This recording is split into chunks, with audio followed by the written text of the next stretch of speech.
को मुरादाबाद लिए चलते हैं। उत्तर प्रदेश के मुख्यमंत्री योगी आदित्यनाथ यहां संबोधित कर रहे हैं लोगों को। आपके पास आई आपसे कहने के लिए एक तरफ किसानों के हित के लिए कार्य करने वाली, विरासत का सम्मान करने वाली लोग हैं, जहां चौधरी साहब के प्रति सम्मान है। सुख तीर्थ का भी निर्माण होने जा रहा है। आपने मुजफ्फरनगर में जाके देखिए, सुख तीर्थ में फिर से गंगा जी की धारा फिर से वहां पहुंच चुकी है। आपने देखा होगा बिजनौर में, इसके बाद में बिजनौर जाने जा रहा हूं मैं, और बिजनौर में विदुर कुटी का पुनरुद्धार हो रहा है।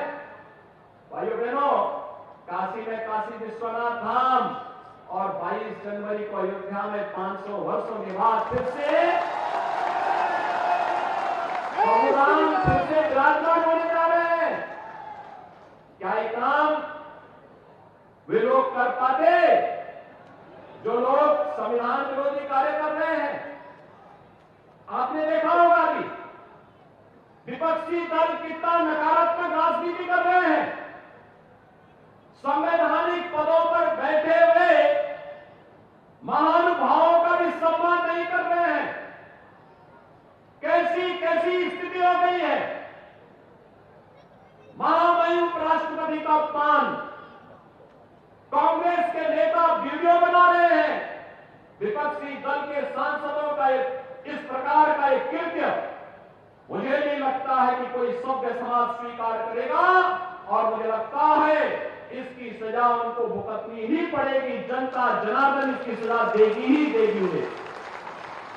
किस तरीके से सार्वजनिक रूप से संवैधानिक पदों पर बैठे हुए महानुभावों का अपमान किया जा रहा है, उनकी खिल्लियां उड़ाई जा रही हैं। यह स्थिति संवैधानिक पदों पर बैठे हुए महानुभावों को इस प्रकार से उनका अपमान करना, उनकी खिल्ली उड़ाना, भाइयों बहनों, संविधान का अपमान है। और संविधान के अपमान का मतलब बाबा साहब भीमराव अम्बेडकर के द्वारा बनाए गए संविधान का अपमान है। बाबा साहब भीमराव अम्बेडकर का अपमान है, और किसी भी भारतीय को इसको स्वीकार नहीं करना चाहिए, क्योंकि अंततः हम सबकी निष्ठा भारत के प्रति है, भारत माता के प्रति है, भारत की सुरक्षा के प्रति है, भारत की एकता और अखंडता के लिए है, और हम लोग इस पे कोई कॉम्प्रोमाइज नहीं कर सकते। आपने देखा होगा चौधरी चरण सिंह जी की स्मृति में बने हुआ ये स्मारक, इसमें आर्मी के पूर्व जनरल भी है, हाई कोर्ट के पूर्व जजेज भी हैं, शिक्षाविद भी हैं, प्रगतिशील किसान भी हैं, उद्यमी भी हैं, लोग जीवन में अलग अलग क्षेत्र में कार्य करने वाले महानुभाव हैं, और इन सब का एक ही ध्येय है, विरासत का सम्मान करते हुए हम लोग महापुरुषों के जीवन को वर्तमान पीढ़ी की प्रेरणा का केंद्र बिंदु बना सकें। और उसी केंद्र बिंदु को बनाने के लिए आज फिर से मैं आपके पास यहां पर आया हूं। भाइयों बहनों, मेरे लिए यह अत्यंत आनंद का क्षण है कि चौधरी साहब उत्तर प्रदेश जैसे राज्य ने चौधरी चरण सिंह जी जैसा महापुरुष दिया, और इन्हीं का परिणाम है, क्योंकि चौधरी साहब ने जो किसानों के हितों के लिए कार्य किया, छपरौली की चीनी मिल, चौधरी साहब की इच्छा थी 1980 से ही कि चीनी मिल का पुनरुद्धार हो जाए। फिर पिछली सरकारें नहीं कर पाई, हमारी सरकार आई, और उस समय हमारे चौधरी लक्ष्मी नारायण जी ने भी, और उस समय के हमारे सहयोगी मंत्रियों ने भी कहा कि चौधरी साहब की इच्छा थी चीनी मिल का पुनरुद्धार होना चाहिए। योगेश धामा वगैरह सब लोग आए, सहेंद्र चौधरी, ये सभी लोग मेरे पास आए। हमने कहा भाई ठीक है, करेंगे। और भाइयों बहनों, एक मुश्त पैसा दिया। हमने कहा चौधरी साहब के प्रति हमारा नमन है, क्योंकि चौधरी साहब की कर्म भूमि की चीनी मिल, छपरौली की चीनी मिल का पुनरुद्धार करेंगे। और भाइयों बहनों, आज वो चीनी मिल अपनी पूरी क्षमता के साथ बागपत और उसके आसपास की जनता की सेवा कर रही है। ऐसे ही अन्य क्षेत्रों में भी व्यापक परिवर्तन करने के कार्य हुए हैं। और आज मैं फिर आपको आश्वस्त करने के लिए आया हूं, ये डबल इंजन की सरकार है, ये बोलती कम है और परिणाम ज्यादा देती है, रिजल्ट ज्यादा देती है।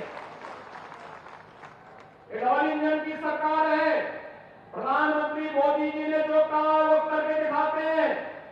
गरीबों को मिला आवास, गरीबों के घरों में शौचालय, गरीबों को मिला उज्ज्वला योजना का रसोई गैस, गरीबों को मिला प्रधानमंत्री अन्न योजना का राशन, या फिर युवाओं के लिए रोजगार की व्यवस्था, या फिर अन्य जितने भी कार्य हो रहे हैं, ये इसी दृष्टि से आगे बढ़ रहे हैं।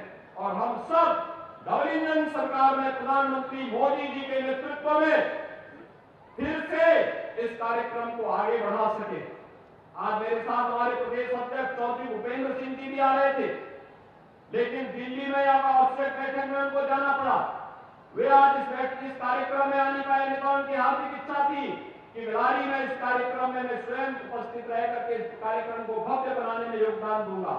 कार्यकर्ताओं को मैंने लगाया भी, प्रशासन के साथ बेहतर तालमेल बना करके अन्नदाता किसानों के जीवन में, युवाओं के जीवन में जितना परिवर्तन हो सकता है, जितना हम खुशहाली ला सकते हैं, समृद्धि ला सकते हैं, आज आपके परिश्रम और पुरुषार्थ का परिणाम है।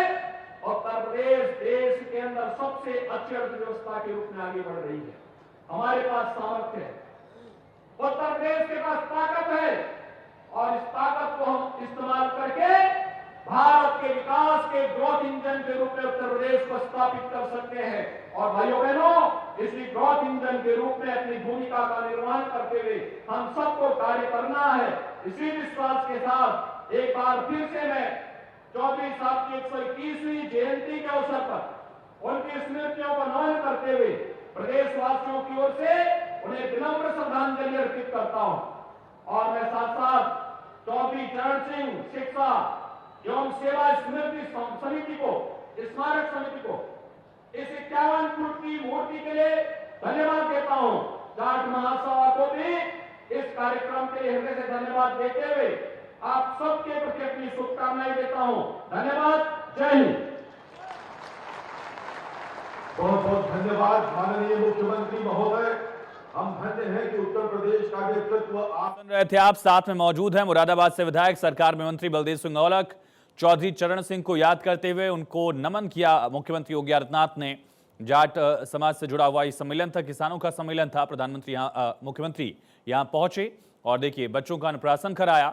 साथ में मंत्री गुलाब देवी भी यहाँ पर मौजूद हैं, वो भी मुरादाबाद मंडल से ही विधायक हैं। तमाम बड़े दिग्गज उस दौरान दिखे। यहाँ एक प्रदर्शनी लगाई गई थी कृषक समाज से जुड़ी हुई, कृषकों से जुड़ी हुई, उसका मुख्यमंत्री ने अवलोकन किया। मुरादाबाद का पीतल दुनिया में चमकता है, उस चमक को भी मुख्यमंत्री ने देखी, सराहा भी।